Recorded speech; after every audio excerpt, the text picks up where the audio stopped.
question. That's the 2019 Coach of the Year. Ladies and gentlemen, let me introduce you guys to the 2019 Coach of the Year, Captain Eric Albarracin. You guys give him a hand.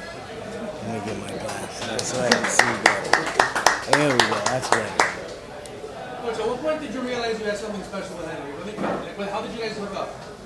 I first met him in actually 2003. I remember because I was living at the Olympic Training Center, and he was actually brought in as the 105-pound women's training partner. So he was a training partner for the women at the Olympic Training Center in 2003, and then they brought him and his brother in 2004 to live at the Olympic Training Center. So that's kind of when I first met him. He was about 103 pounds. He had blonde tips, spiky hair. It was like up to here. He looked like a little lion. How influential are you with this cringe judo persona that he's playing right now? I think it takes a lot of courage to become who you really are. So, you know, it's not I think of it as Henry grew up different. Ever since he moved to the Olympic Training Center at a young age, or even when they saw potential in him at a young age, you kind of get given passes on certain things. So I could tell you that Henry Cejudo grew up way more different than most other athletes because of him being a success at such a young age. It's kind of like, what's it like being Justin Bieber, being so famous at the age of 15, where you see things that most other people don't see. So Henry's unique because he was a famous athlete at a very young age where he didn't have to go through certain phases when you're a teenager, when you go to college.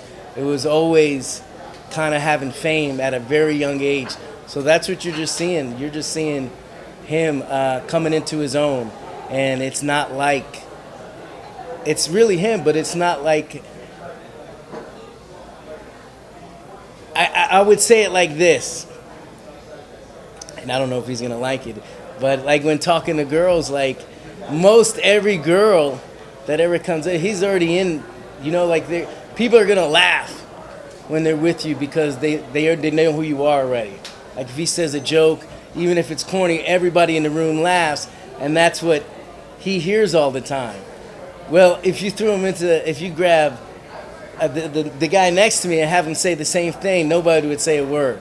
So he's kind of grew up where whatever he says, people who put a smile on their face or they smile for him. So he's just kind of used to being able to say what he wants recently, and it's kind of it's normal for him because he's always been since he was a sophomore in high school.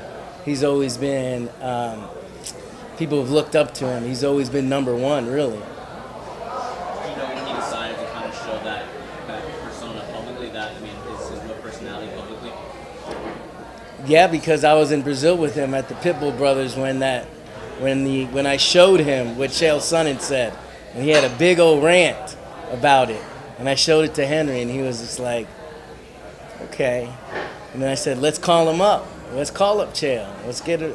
Why don't you, if you're gonna get advice, get it from an expert. And we called him up, and they ended up speaking. He ended up going on his show when he went to Australia.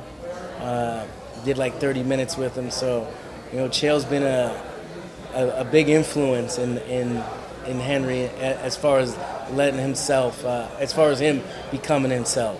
When was that? Well, this was before he beat Demetrius. Before he beat Demetrius, because we were doing an interview on Canal Combate in Brazil with Anahiza, and I remember showing him the video down there, and that's when I said, let's call him up. Let's start get some advice from him. So that's what we did. When you have a high-level grappler like Henry, what is the process to not only develop their striking, but also make it second nature so they do use the boom weapons and don't just rely on the grappler? Well, when you have a high-level grappler, it also becomes on their type of personality.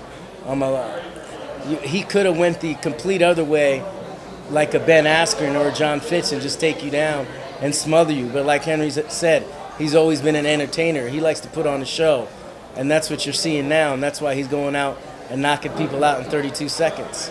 So he likes to put on a show before and after now. So that's it's part of Henry Cejudo now. Can you kind of tell us a little bit actually about yourself? Like, how did you get into MMA coaching? And I know you have a giant resume of top level guys you've worked with. Can you kind of brag a bit who you've worked with? Yeah, so I was in the military. I was the officer in charge of modern Army combatives, and that was kind of like my first introduction to hand-to-hand combat. I eventually became the officer in charge of hand-to-hand combat or modern Army combatives. And when I got out of the military, fortunately, my first fighter was Minotauro Nogueira, in which he had Team Nogueira, in which we had Anderson Silva, we had Junior Dos Santos, and we had Rafael Feijão. So I kind of got thrown into the fire, full immersion. I moved to Brazil, learned how to speak Portuguese, and one of the big things, one of the two big important people on that team at Team Nogueira in the time, which is 2011, were these two young brothers called the Pitbull brothers, Tricky Pitbull, Patricio Pitbull. And I always knew those guys were going to be good. And Patricio finally became my first world champion. And he's kind of built like Henry Cejudo, short, compact, and as he became very good in wrestling, Patricio Pitbull, I started seeing how he was transitioning his striking into his wrestling.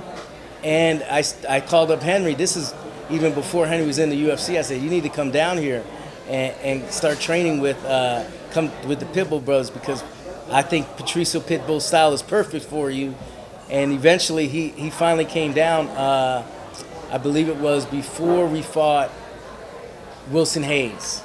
So once we did a training camp in Brazil at the Pitbull brothers, is when he kind of made that change, and it was a big change. So, you know, one of the big things is that Patricio Pitbull did his camp with us for Michael Chandler, which he just became double or champ in Bellator. He beat the greatest lightweight of all time in Michael Chandler. And the great part about that is that Henry and him trained together this whole camp, and Henry got to witness it beforehand.